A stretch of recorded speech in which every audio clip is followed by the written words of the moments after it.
Welcome बच्चों। आज का हमारा टॉपिक रहेगा सेक्सुअल रिप्रोडक्शन। इससे पहली वीडियो में हमने असेक्सुअल रिप्रोडक्शन किया था, तो इस वीडियो में हम करेंगे सेक्सुअल रिप्रोडक्शन इन ऑर्गेनिजम्स। तो इसकी डेफिनेशन हमने प्रीवियस वीडियो में की थी, एक बार फिर से रिवाइज कर लेते हैं।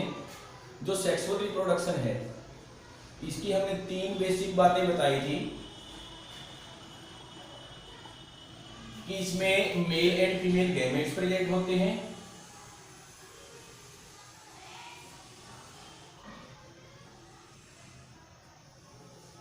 दूसरा मेटिंग होती है, तीसरा इसमें वेरिएशन बहुत ज्यादा आती है।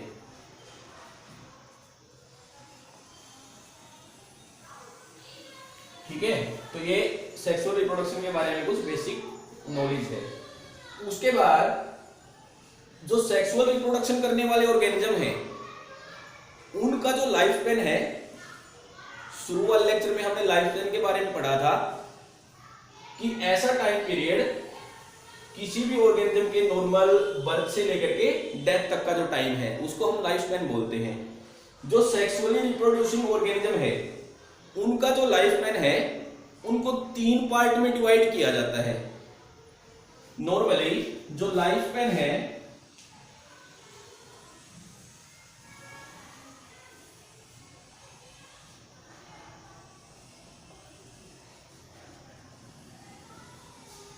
इसको तीन फेज में डिवाइड किया जाता है। जो फर्स्ट फेज है उसको हम जुवेनाइल फेज बोलते हैं,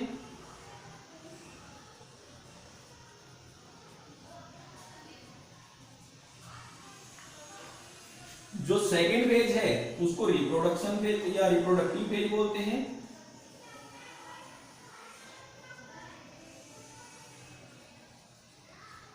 और जो लास्ट फेज है उसको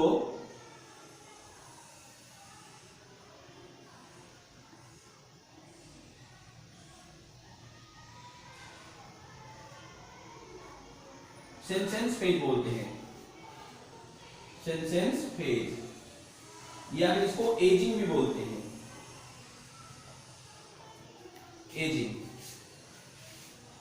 तो सेक्सुअल रिप्रोडक्शन करने वाले जो ऑर्गेनिज्म है उनके लाइफ स्पैन को तीन फेज में डिवाइड किया जाता है। जो इन फेज का ड्यूरेशन है, टाइम पीरियड है, वो अलग अलग स्पीशीज में अलग अलग हो सकता है।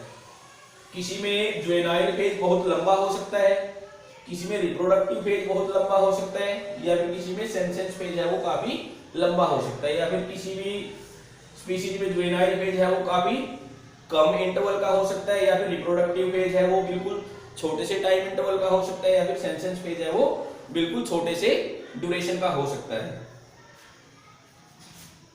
जो जुवेनाइल फेज है इस फेज को प्लांट के केस में हम वेजिटेटिव फेज बोलते हैं।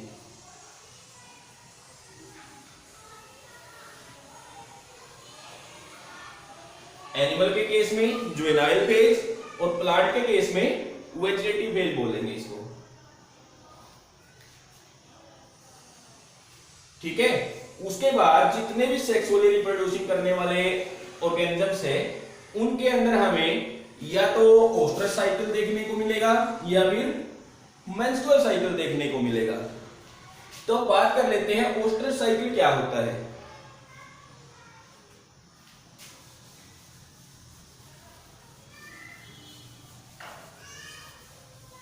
जितने भी हमारे नॉन प्राइमेट्स मैमल्स हैं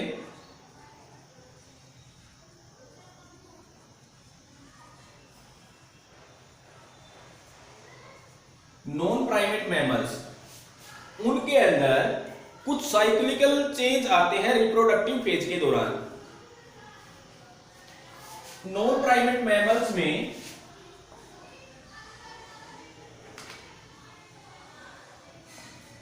cyclical change during reproductive phase,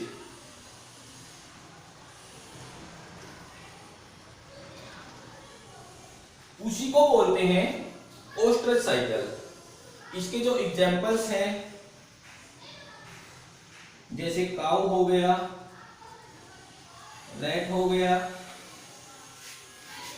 dear हो गया, ठीक है, टाइगर हो गया। तो इन सभी ऑर्गेनिजम्स के अंदर रिप्रोडक्टिव फेज के दौरान कुछ साइक्लिकल चेंजेस होते हैं, उन्हीं चेंजेस को हम बोलते हैं ओस्ट्रस साइकिल। उसके बाद बात आती है मेंस्ट्रुअल साइकिल की। तो मेंस्ट्रुअल साइकिल में क्या होता है, जो मेंस्ट्रुअल साइकिल है वो किसमें होगा, in primate mammals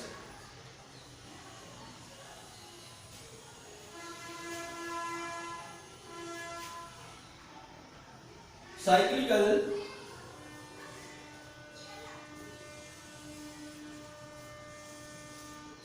changes during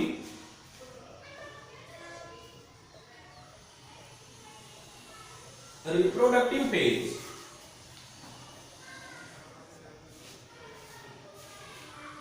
इसके एग्जाम्पल्स हो जाएंगे जैसे मोंकी हो गया, एपिस हो गया और ह्यूमन बीइंग हो गया।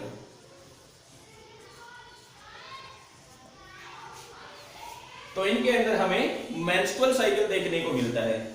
मेंस्ट्रुअल साइकिल में होता क्या है, कुछ हार्मोनल चेंजेस होते हैं इनकी बॉडी के अंदर, जिसकी वजह से कुछ हार्मोन्स के साथ या फिर कुछ जो हमारे यूटेरस का अंदर वाले जो लेयर है एंडोमेट्रियम, उसके जो छोटे छोटे टुकड़े हैं और साथ में ब्लीडिंग वेजाइनल जो कैनल है उसके रास्ते से बाहर निकलता है, उसी को हम मेंस्ट्रुअल साइकिल बोलते हैं, जिसको हम थर्ड चैप्टर में डिटेल में डिस्कस करेंगे। उसके बाद जो ये ओस्ट्रस साइकिल है और मेंस्ट्रुअल साइकिल है, ये दोनों ही हार्मोन्स की वजह से होते हैं, हार्मोनल चेंजेस की वजह से ये दोनों साइकिल होते हैं।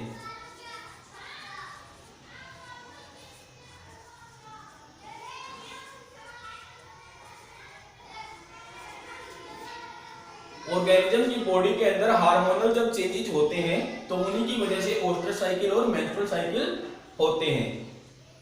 तो जैसे हमने जिक्र किया था, जो लाइफ स्पैन है सेक्सुअल रिप्रोड्यूसिंग ऑर्गेनिज्म का, उनका जो फेजेस है वो स्पीशीज के अकॉर्डिंग कम या ज्यादा टाइम के हो सकते हैं। तो उसके कुछ एग्जाम्पल दिए हैं, जैसे हमारा बैम्बू है, उसका जो वेजिटेटिव फेज है, बैम्बू का जो वेजिटेटिव फेज है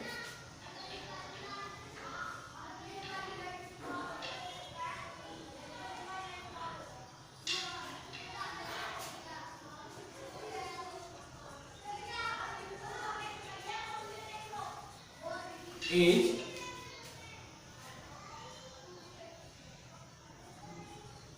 वेरी लॉन्ग, बहुत लंबा है इसका वेजिटेटिव फेज। काफी लंबे टाइम के बाद इसमें रिप्रोडक्शन स्टार्ट होता है। जो रिप्रोडक्शन है वो काफी थोड़े टाइम इंटरवल का है, इसके अंदर reproductive phase is very small.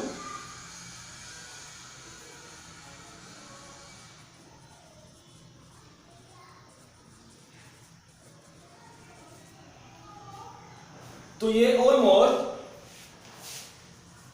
50 to 100 years में एक बार फ्लावरिंग इसके अंदर होती है, और उसके तुरंत बाद जो ये प्लांट है वो उसकी डेथ हो जाती है। 50 से 100 साल में इसमें एक बार फ्लावरिंग होती है, यानी कि जो रिप्रोडक्शन है वो इसके अंदर होता है।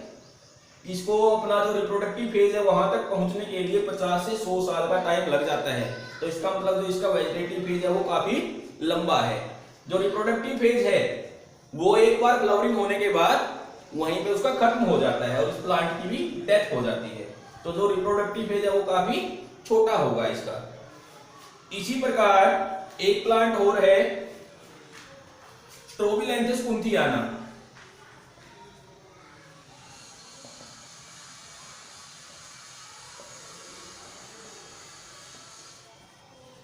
या फिर इसको नीलकुरेंजी भी बोलते हैं।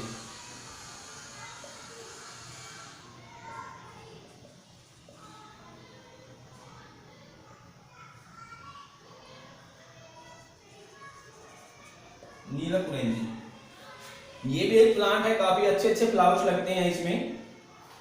तो इसमें जो फ्लावरिंग है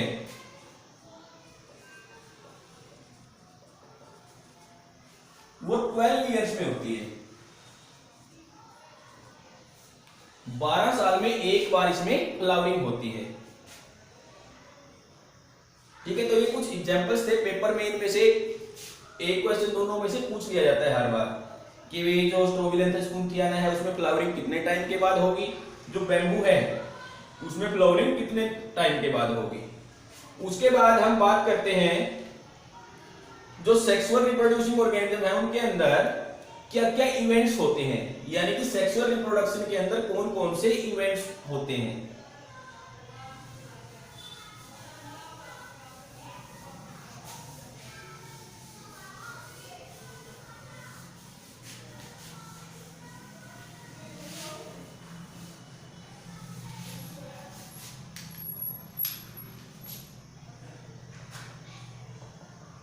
Events in sexual reproduction। Sexual reproduction के अंदर इवेंट्स कौन कौन से होते हैं? तो मेनली सेक्सुअल रिप्रोडक्शन में 3 तरह के इवेंट होते हैं।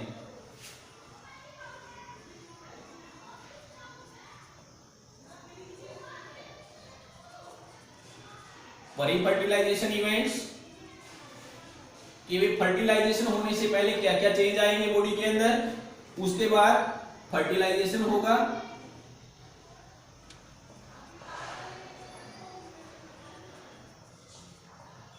उसके बाद पोस्ट फर्टिलाइजेशन इवेंट।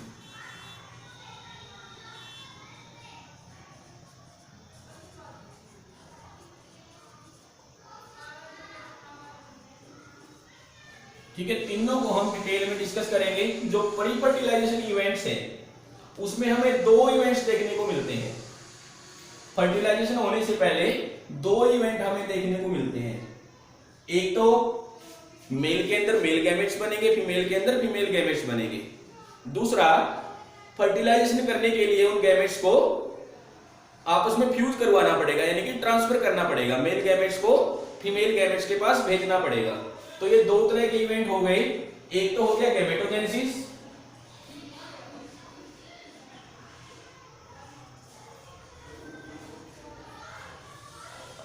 गैमेटोजेनेसिस होता है गैमेट्स का बनना। दूसरा हो गया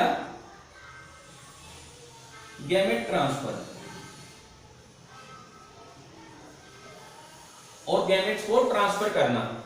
फर्टिलाइजेशन से पहले तो यही काम हो सकते हैं दोनों, गैमेट बनेंगे और गैमेट ट्रांसफर होंगे। उसके बाद फर्टिलाइजेशन होगा। जो फर्टिलाइजेशन है वो भी 2 टाइप का होता है, इंटरनल और एक्सटर्नल। ठीक है, फर्टिलाइजेशन भी हमारा 2 टाइप्स का होता है, इंटरनल और एक्सटर्नल। इसी तरह से जो पोस्ट फर्टिलाइजेशन इवेंट्स हैं वो भी 2 टाइप्स के होते हैं। जब हमारा फर्टिलाइजेशन होगा तो उसके बाद क्या बनेगा? सबसे पहले जाइगोट बनेगा, जाइगोट फॉर्मेशन, और जाइगोट से फिर क्या बनेगा? एम्ब्रियो, यानी कि एम्ब्रियोजेनेसिस।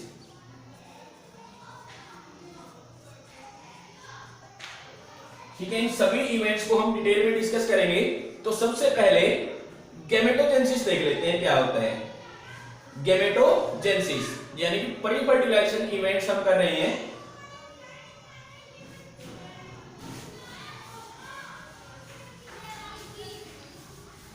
गैमेटोजेनेसिस क्या होता है?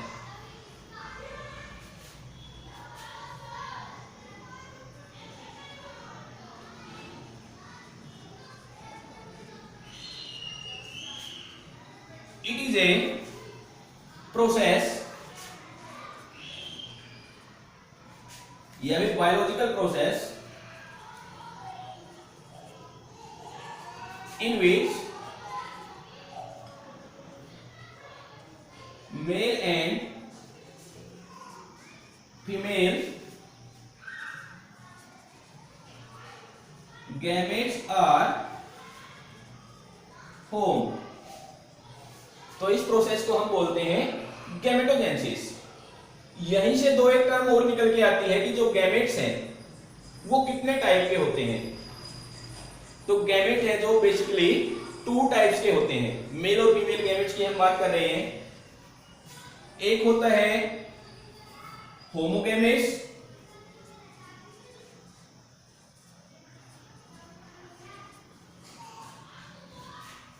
या फिर इसको ही बोलते हैं आइसोगैमेट्स।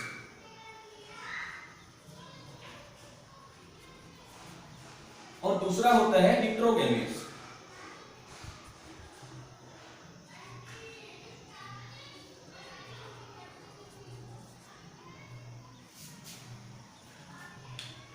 तो इन दोनों में डिफरेंस क्या है? जो होमोगैमेट्स है उसके अंदर होमो का मतलब होता है सेम, आइसो का मतलब भी होता है सेम। जब मेल और फीमेल गैमेट्स हमें बिल्कुल एक जैसे दिखाई दे, मेल और फीमेल गैमेट्स में हमें पहचानना मुश्किल हो जाए कि मेल कौन सा है फीमेल कौन सा है, तो उस तरह के जो गैमेट्स हैं उसको हम बोलेंगे होमोगैमेट्स। जैसे इसमें एग्जांपल है होमोगैमेट्स का क्लेडोफोरा।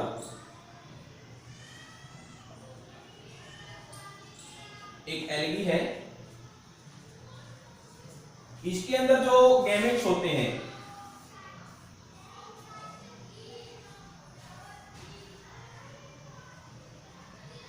जैसे एक मेल गैमेट्स है एक फीमेल गैमेट्स है, दोनों में हम पहचान नहीं सकते कि मेल कौन सा है फीमेल कौन सा है, दोनों एक जैसे होते हैं बिल्कुल। तो इसी वजह से इनको आइसोगैमेट्स बोला जाता है। दूसरा जो हेटेरोगैमेट्स है, हेटेरोगैमेट्स का मतलब हेटेरो का मतलब डिफरेंट। तो जब मेल और फीमेल गैमेट्स एक दूसरे से डिफरेंट हो साइज एंड शेप में तो हम उसको बोलेंगे हेटेरोगैमेट्स। और इस प्रोसेस को बोलते हैं हेटेरोगैमी, इसको बोलते हैं होमोगैमी या फिर आइसोगैमी। तो इसका जो एग्जांपल है वो है ह्यूमन बीइंग। ह्यूमन बीइंग में जो फीमेल गैमेट्स है यानी कि ओवम वो स्फेरिकल शेप का होता है और जो मेल गैमेट्स है वो कुछ इस तरह का होता है जो स्पर्म होता है। तो इसमें दोनों को पहचानना बिल्कुल इजी है। फीमेल स्फेरिकल है और जो मेल है वो लंबा है जो कि स्पर्म है। ये है ओवम। तो इस तरह के जो गैमेट्स हैं उनको बोलते हैं हेटेरोगैमेट्स या फिर अनआइसोगैमेट्स। ठीक है, आज की वीडियो में इतना ही। उसके बाद हम जो हमारे फर्टिलाइजेशन है उससे स्टार्ट करेंगे। Thank you.